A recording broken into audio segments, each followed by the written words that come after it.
बेलवंडी ग्रामपंचायतीत भ्रष्टाचाराचा बॉम्ब, सरपंचावर गंभीर आरोप, आर्थिक गैरव्यवहाराची चौकशी सुरू। श्रीगोंदा तालुक्यातील बेलवंडी ग्रामपंचायतीमार्फत राबविण्यात आलेल्या विविध योजनांमध्ये आर्थिक गैरव्यवहार आणि भ्रष्टाचार झाल्याच्या गंभीर तक्रारींमुळे प्रशासनाने चौकशी सुरू केली आहे। लोकनियुक्त सरपंच यांनी शासनाकडून आलेल्या निधीचा गैरवापर केल्याचा आरोप करण्यात आला असून या प्रकरणाची चौकशी करण्याचे आदेश उपमुख्य कार्यकारी अधिकारी दादाभाऊ गुंजाळ यांनी दिले आहे।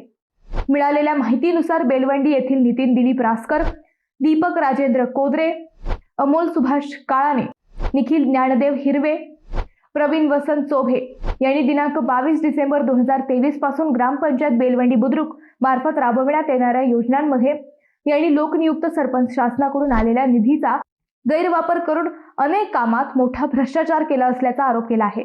15वा वित्त आयोगाच्या निधीचा वापर व खर्चाचा तपशील, ग्रामनिधीचे प्राप्ती व वितरणाचे लेखापरीक्षण, पाणीपुरवठा योजनांचे कामकाज व खर्चाचा तपशील, नागरी सुविधा व जनसुविधांशी संबंधित कामकाज व निधी वापर तपासणी, इतर सर्व शासनमान्य योजनांची अंमलबजावणी, मंजूर कामे व पूर्ण झालेली कामे, ग्रामपंचायतीच्या दप्तरातील सर्व कागदपत्रे, बैठकींच्या नोंदी व ठरावांची चौकशी समिती नेमून पडताळणी करावी अशी तक्रार केली आहे।